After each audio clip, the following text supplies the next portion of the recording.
Halo teman-teman semua, selamat pagi dan selamat pagi kepada dosen kami yang terhormat Ibu Niwayan Dewinta Ayuni selaku dosen pengampu mata kuliah Matematika Bisnis.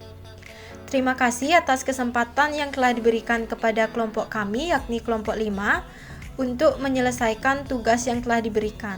Terlebih dahulu, izinkan saya memperkenalkan anggota kelompok saya yang terdiri dari 6 anggota kelompok, yaitu Ninengah Sita Pratnyamita Dewi nomor absen 2, Dewa Ayu Madewulan Dewi Utami nomor absen 3, Nikomang Ova Mas Angragita nomor absen 9, yaitu saya sendiri selaku moderator, Ni Kade Ayu Suryaningsih nomor absen 12, Nimade Kartika Sari nomor absen 19, dan Nova Ameliawati nomor absen 24. Baik, di video kali ini kami dari kelompok 5 akan menjelaskan pembahasan soal materi program linier metode simplex. Selanjutnya untuk pembahasan yang pertama akan dijelaskan oleh teman saya yaitu Ninengah Sita Pratnyamita Dewi. Baik, di sini saya akan menjelaskan pembahasan soal yang pertama. Adapun soalnya yaitu sebagai berikut. Seorang pedagang sepeda ingin membeli 25 sepeda untuk persediaan. Ia ingin membeli sepeda gunung dengan harga 1.500.000 per buah dan sepeda balap dengan harga 2 juta per buah. Ia berencana tidak akan mengeluarkan uang lebih dari 42 juta. Jika keuntungan sebuah sepeda gunung adalah Rp500.000 dan sebuah sepeda balap adalah Rp600.000, maka keuntungan maksimum yang diterima pedagang adalah. Nah, pertama-tama kita tentukan dulu fungsi kendala dan juga fungsi tujuannya. Kita buat dulu tabel seperti gambar berikut, di mana sepeda gunung unitnya kita umpamakan dengan X dengan harga 1.500.000 per unit, dan sepeda balap kita umpamakan unitnya dengan Y dengan harga 2 juta per unit. Nah, dari kolom-kolom inilah kita akan memperoleh fungsi kendala atau fungsi batasan. Yang pertama dari kolom unit, X tambah Y kurang dari sama dengan 25. Kenapa kurang dari sama dengan 25? Karena jumlah sepeda yang dibeli adalah sebanyak 25 sepeda saja. Nah, fungsi kendala yang kedua kita peroleh dari kolom harga, yaitu 1.500.000 X tambah 2 juta Y kurang dari sama dengan 42 juta. Kenapa kurang dari sama dengan 42 juta? Karena si pedagang tidak ingin mengeluarkan uang lebih dari 42 juta. Selanjutnya, X lebih besar sama dengan 0 dan Y lebih besar sama dengan 0. Kenapa demikian? Karena jumlah sepeda gunung dan sepeda balap yang dibeli pastinya lebih besar daripada 0. Nah, setelah diperoleh fungsi kendala, kita akan mencari fungsi tujuannya.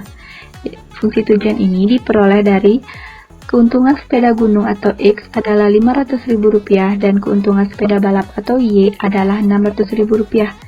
Sehingga fungsi tujuan memaksimumkan untung yaitu Z sama dengan Rp500.000 dikali X tambah Rp600.000 dikali Y. Nah, setelah kita menentukan fungsi kendala dan juga fungsi tujuannya, kita akan menyelesaikan soal ini dengan metode simplex, di mana langkah pertamanya yaitu dengan mengubah ketidaksamaan menjadi persamaan dengan menambahkan variabel slack atau variabel bantu.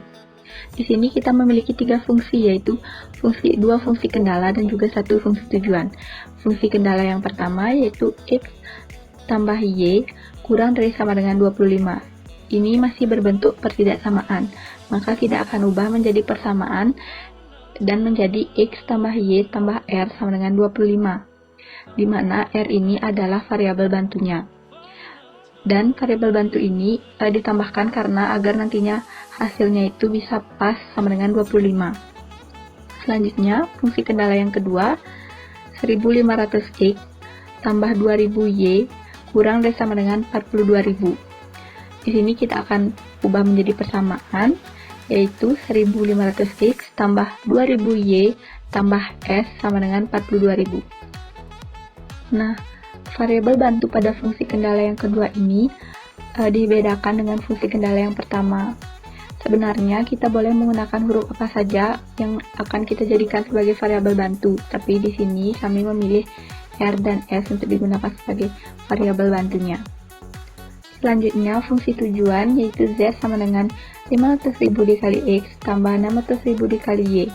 kita ubah ini menjadi persamaan dengan cara memindahkan 500.000 kali X tambah 600.000 kali Y ke ruas kiri dan menjadi min 500.000 kali X tambah 600.000 kali Y tambah Z sama dengan 0. Nah, langkah yang kedua yaitu bentuk suatu tabel bantu atau matriks. Di sini telah tersedia persamaan yang kita buat tadi. Dari persamaan-persamaan ini kita buatlah suatu tabel bantu atau matriks. Dengan kolom-kolomnya yaitu variabel-variabel pada persamaan ini, yaitu X, Y, R, S, Z, hasil yang diperoleh dari sebelah kanan sama dengan, dan rasio. Di sini rasionya kita kosongkan terlebih dahulu. Nah, setelah itu dari setiap kolom ini kita tuliskan setiap baris dari persamaannya, yaitu di baris yang pertama X sama dengan 1, Y-nya sama dengan 1, R-nya sama dengan 1, S-nya sama dengan 0 karena pada fungsi yang pertama, persamaan yang pertama tidak ada S, Z-nya juga 0, hasilnya sama dengan 25. Selanjutnya pada baris yang kedua X-nya 1500, Y-nya 2000, R-nya sama dengan 0 karena tidak ada R, S-nya sama dengan 1, Z-nya sama dengan 0 karena tidak ada Z, dan hasilnya 42.000. Pada persamaan yang ketiga, X-nya min 500, Y-nya min 600, R-nya 0 karena tidak ada R, S-nya juga 0, Z-nya 1, dan hasilnya adalah 0. Selanjutnya langkah 3A, yaitu kita tentukan pivot kolom atau kolom dengan baris terakhir paling negatif. Di sini sudah tersedia tabel bantu yang tadi kita buat. Kita cari pada baris terakhir yang paling negatif. Baris terakhir paling negatif di sini yaitu min 600. Jadi kolom dengan baris terakhir paling negatif itu ada pada kolom Y min 600.000. Jadi inilah pivot kolomnya. Selanjutnya langkah 3B, temukan rasio. Di sini kita mendapatkan rasionya dengan cara hasil dibagi elemen pivot kolom. Kita lihat pada tabel bantu ini, hasilnya kita bagi dengan elemen pivot kolom, yaitu pada kolom Y. Jadi rasionya pada baris pertama 25 dibagi 1 sama dengan 25. Pada baris yang kedua rasionya 42.000 dibagi 2.000 sama dengan 21. Dan pada kolom yang pada baris yang terakhir 0 dibagi min 600.000 sama dengan 0. Baik, sekian penjelasan dari saya. Selanjutnya akan dilanjutkan oleh teman saya, yaitu Dewa Ayu Madikulan Dewi Utami. Baik, selanjutnya yaitu ada langkah 3C. Temukan pivot baris. Baris dengan rasio positif paling terkecil. Kita sudah menemukan pivot kolomnya dalam kolom Y. Selanjutnya kita akan mencari pivot baris dengan cara melihat kolom rasio, di mana kita lihat angka positif yang paling terkecil dalam rasio tetapi bukan 0. Jadi hasilnya yaitu 21 atau baris kedua. Jadi pivot barisnya merupakan baris kedua. Baik, dilanjutkan dengan langkah 3D. Temukan pivot elemen atau perpotongan pivot kolom dan pivot baris. Setelah kita mendapatkan pivot kolom di kolom Y dan pivot baris di baris yang kedua, maka kita akan mencari pivot elemen. Caranya yaitu kita dengan melihat mana angka yang dilewati oleh kedua pivot tersebut. Jadi dapat disimpulkan yang dilalui oleh kedua pivot tersebut yaitu kolom nomor 2 dari Y dan baris kedua. Jadi hasilnya yaitu 2000 merupakan pivot elemen. Selanjutnya yaitu ada langkah 4A. Lakukan transformasi baris pivot elemen dijadikan 1. Nah, dalam slide sebelumnya sudah diketahui bahwa pivot elemen tersebut ialah 2000, maka di sini kita akan menjadikan 2000 tersebut menjadi 1 dengan cara dikalikan 1/2000. Di slide ini merupakan lanjutan dari langkah 4A. Di sini terdapat dua kolom. Kolom yang pertama merupakan kolom yang sama seperti slide sebelumnya, sedangkan kolom yang kedua merupakan kolom yang terbaru. Di sini kita akan mengganti 2000 menjadi 1 dengan cara atau dengan rumus R2 transformasi 1/2000 R2.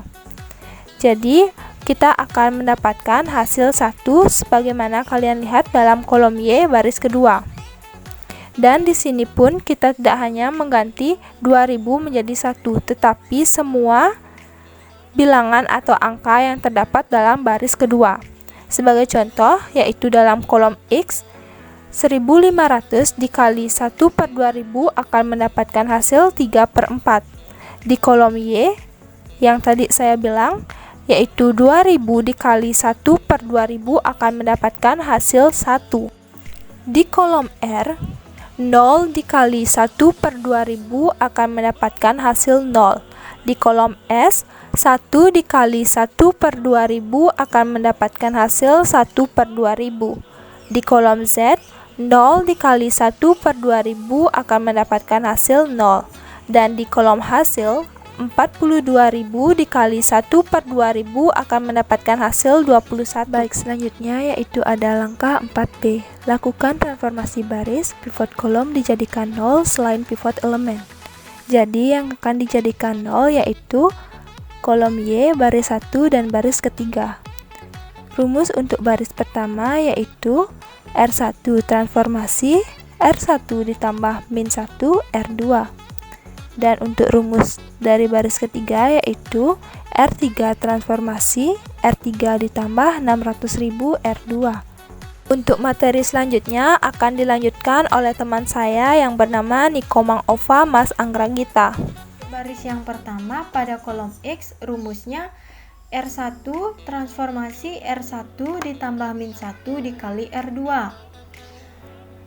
Jadinya untuk kolom X pada baris pertama 1 ditambah min 1 dikali 3/4 yaitu mendapatkan 1/4. Pada kolom Y 1 ditambah min 1 dikali 1 yaitu mendapatkan 0. Pada kolom R 1 ditambah min 1 dikali 0 yaitu mendapatkan 1. Pada kolom S 0 ditambah min 1 dikali 1/2000 yaitu mendapatkan min 1/2000. Pada kolom Z 0 ditambah min 1 dikali 0 yaitu mendapatkan 0. Dan pada kolom hasil 25 ditambah min 1 dikali 21 yaitu mendapatkan 4. Dan untuk baris yang ketiga rumusnya R3 transformasi R3 ditambah 600.000 dikali R2. Dan pada kolom X yaitu min 500.000 ditambah 600.000 dikali 3/4 yaitu mendapatkan min 50.000. Dan pada kolom Y min 600.000 ditambah 600.000 dikali 1 yaitu mendapatkan 0. Dan pada kolom R 0 ditambah 600.000 dikali 0 yaitu mendapatkan 0. Pada kolom S 0 ditambah 600.000 dikali 1/2000 yaitu mendapatkan 300.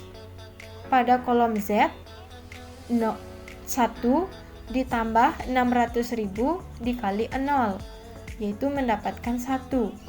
Dan pada kolom hasil 0 ditambah 600.000 dikali 21 yaitu mendapatkan 12.600.000. Nah, karena pada langkah 4 ini masih ada nilai variabel yang negatif, yaitu pada kolom X nilainya min 50.000, maka kita harus ulangi langkah ketiga dan langkah keempat. Selanjutnya, karena pada langkah 4B yang sudah saya jelaskan tadi masih ada nilai variabel yang negatif, maka kita harus mengulangi langkah 3 dan 4. Untuk yang pertama, langkah 3, kita harus mencari terlebih dahulu pivot kolom, pivot baris, dan pivot elemen. Untuk pivot kolomnya terletak di kolom X, yaitu nilainya 1/4, 3/4, dan min 50.000. Untuk pivot elemennya terletak pada baris pertama kolom ke X, yaitu 1/4. Dan untuk pivot barisnya terletak pada baris pertama. Baik, untuk selanjutnya kita ulangi langkah 4, yaitu transformasi pivot kolom dijadikan 1. Yang dimana pivot kolomnya itu terletak pada kolom X, yaitu 1/4. Jadi kita harus jadikan 1/4 menjadi 1, yaitu rumusnya R2 transformasi 4 dikali R2. Maka pada kolom X nilai 1/4 sudah mendapatkan hasil 1. Pada kolom Y dan pada baris pertama hasilnya 0. Pada kolom R hasilnya 4. Pada kolom S hasilnya min 1/500. Pada kolom Z hasilnya mendapatkan 0. Dan pada kolom hasil mendapatkan nilai 16. Untuk selanjutnya yaitu ulangi langkah 4 transformasi pivot kolom dijadikan 0, yaitu selain pivot elemen, yang dimana sebelumnya pivot kolomnya itu pada kolom X, dan untuk dijadikan 0 itu pada baris kedua dan ketiga. Untuk rumus baris kedua yaitu R2 transformasi R2 ditambah min 3/4 dikali R1. Dan untuk baris ketiga R3 transformasi R3 ditambah 50.000 dikali R1. Maka pada kolom X baris kedua mendapatkan 3/4 ditambah min 3/4 dikali 1, yaitu mendapatkan 0. Pada kolom Y 1 ditambah min 3/4 dikali 0, yaitu mendapatkan 1. Pada kolom R 0 ditambah min 3/4 dikali 4, yaitu mendapatkan min 3. Pada kolom S min 1/2000 ditambah min 3/4 dikali min 1/500, yaitu mendapatkan 3/2000. Untuk kolom Z 0 ditambah min 3/4 dikali 0, yaitu mendapatkan 0. Dan pada kolom hasil 21 ditambah min 3/4 dikali 16, yaitu mendapatkan 9.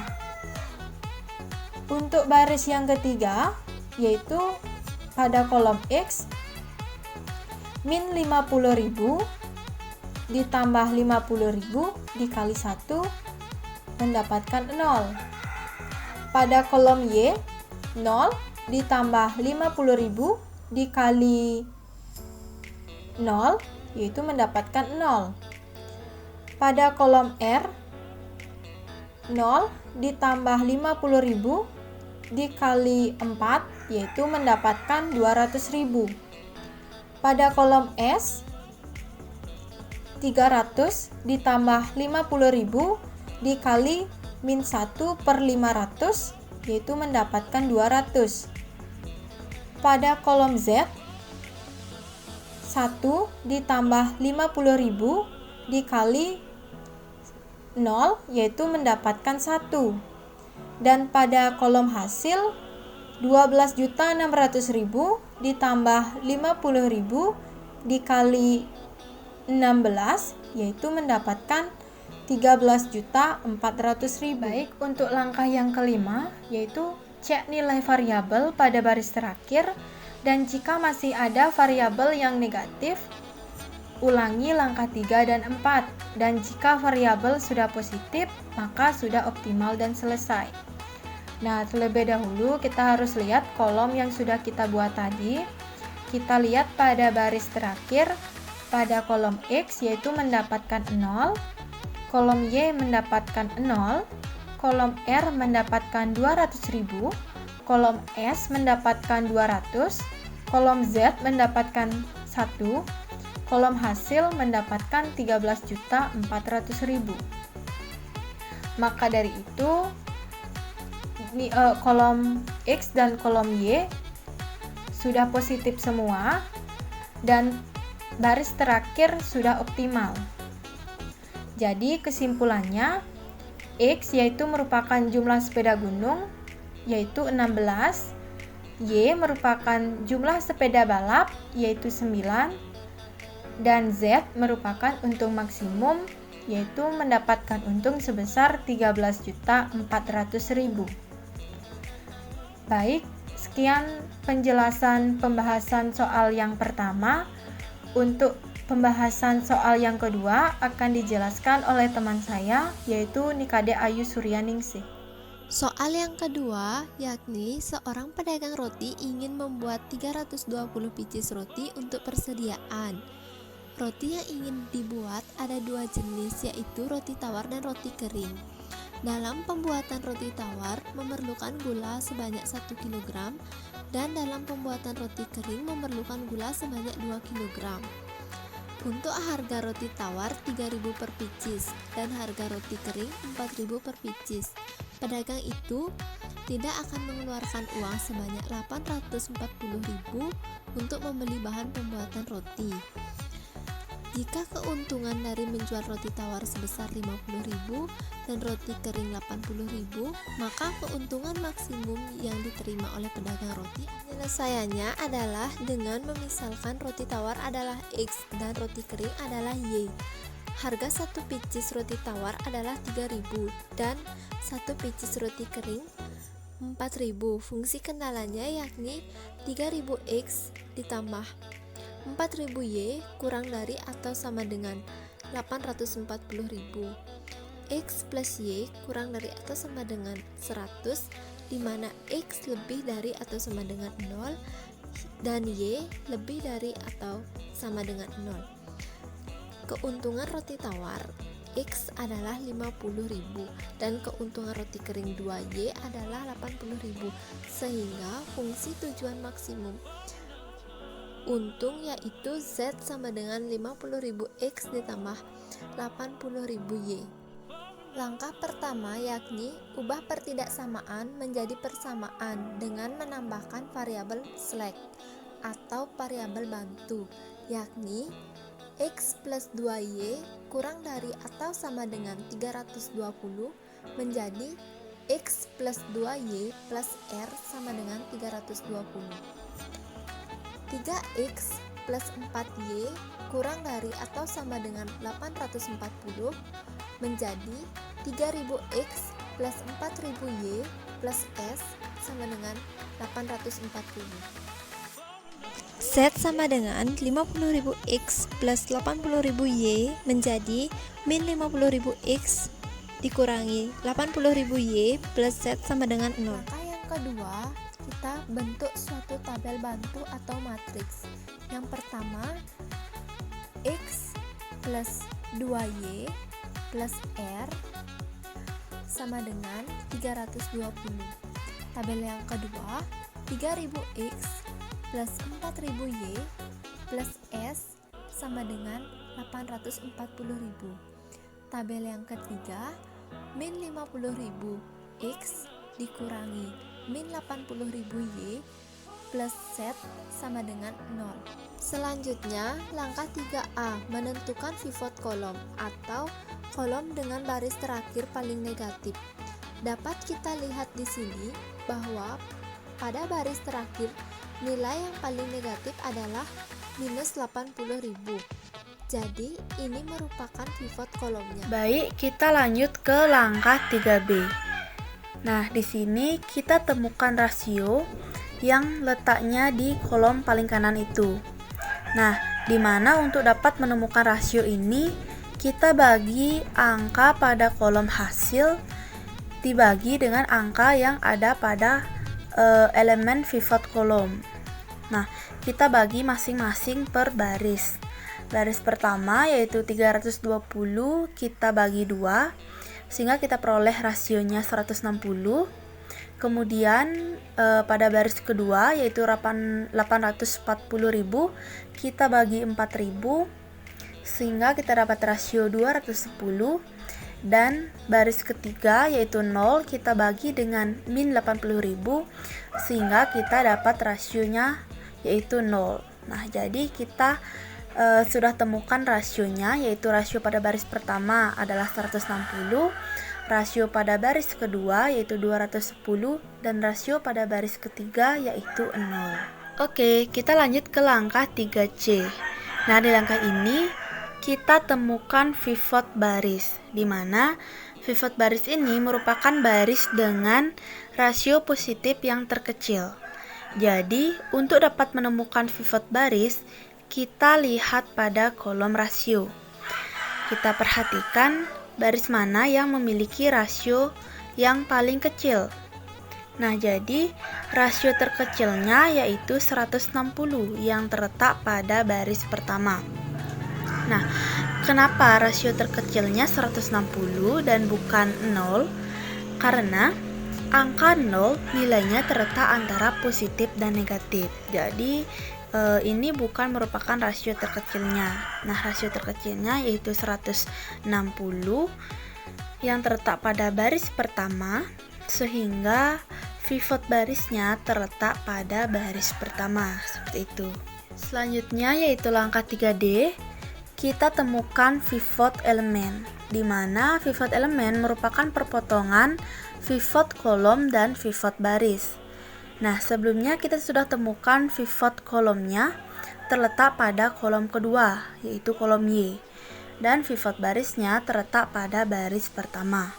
Nah, kemudian kita perhatikan letak perpotongannya yaitu terletak pada kolom kedua baris pertama dengan nilai 2, sehingga pivot elemennya yaitu kolom kedua baris pertama dengan nilai 2. Kemudian kita lanjut ke langkah 4A.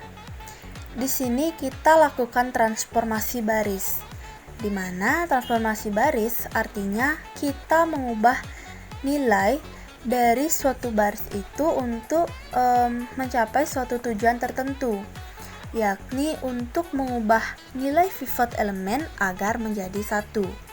Nah, jadi nanti pivot elemen yang nilainya masih 2 ini akan kita jadikan 1.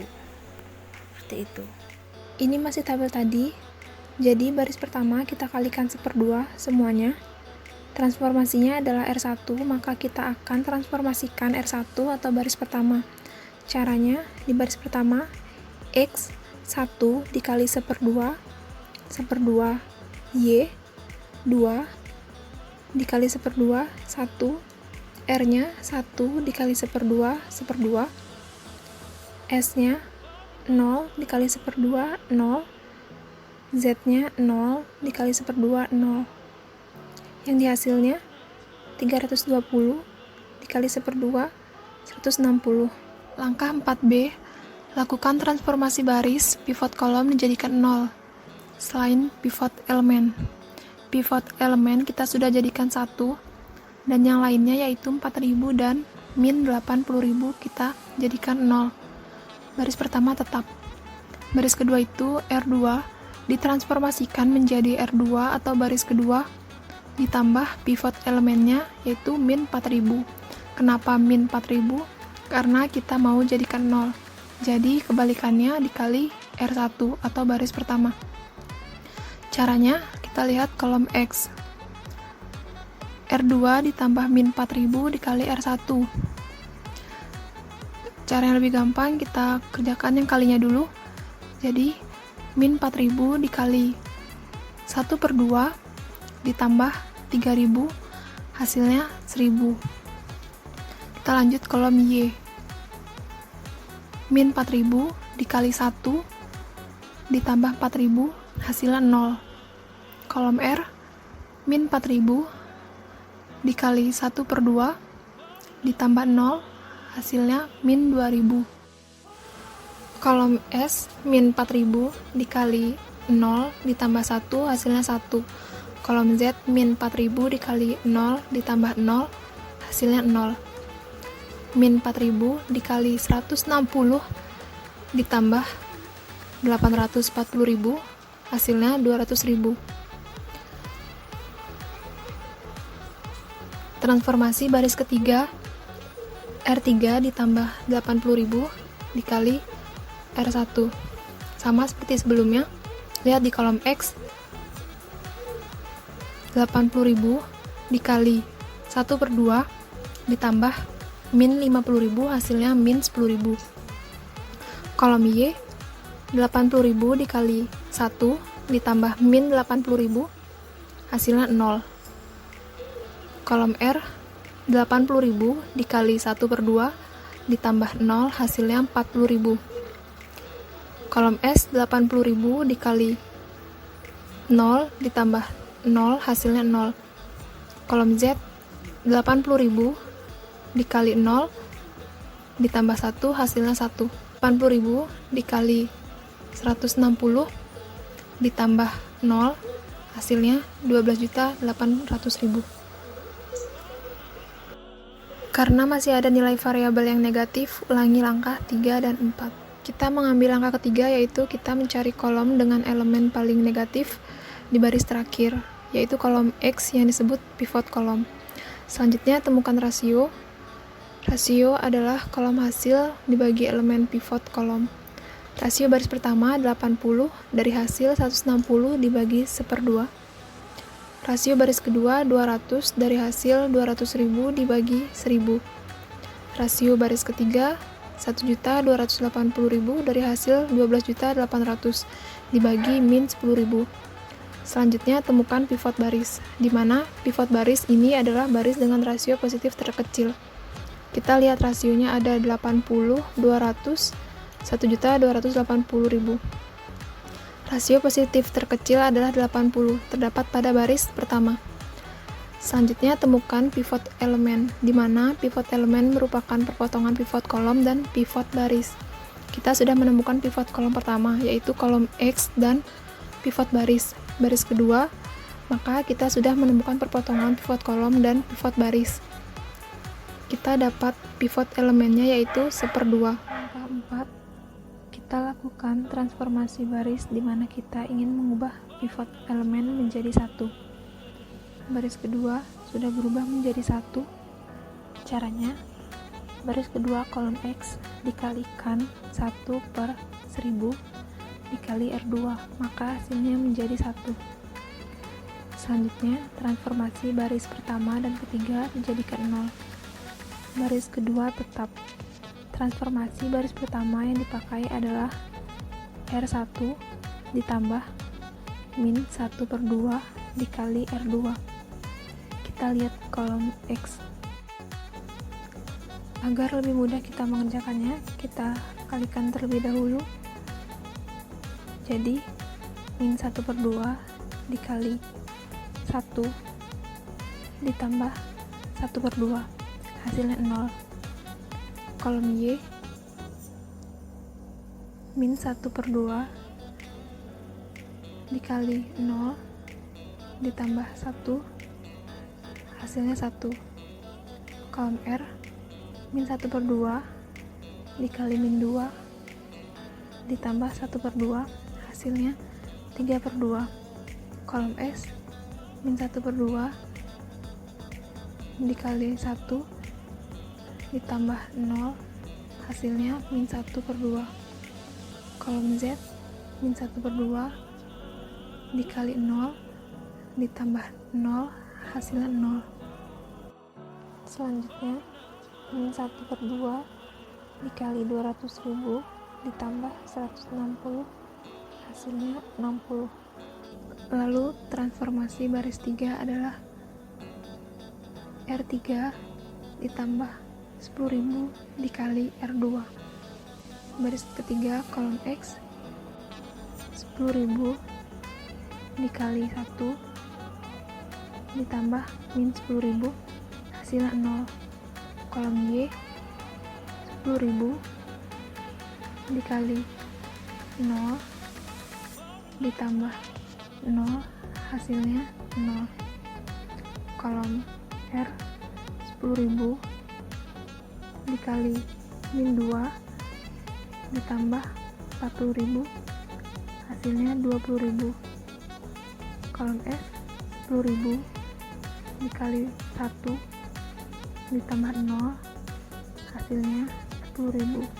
Kolom Z 10.000 dikali 0 ditambah 1 hasilnya 1. Selanjutnya 10.000 dikali 200.000 ditambah 12.800.000 hasilnya 14.800.000. Langkah 5. Cek nilai variabel pada baris terakhir. Jika masih ada nilai variabel yang negatif, ulangi langkah 3 dan 4. Jika nilai variabel sudah positif, maka sudah optimal. Selesai. Kita lihat baris terakhir sudah tidak ada negatif, maka sudah optimal.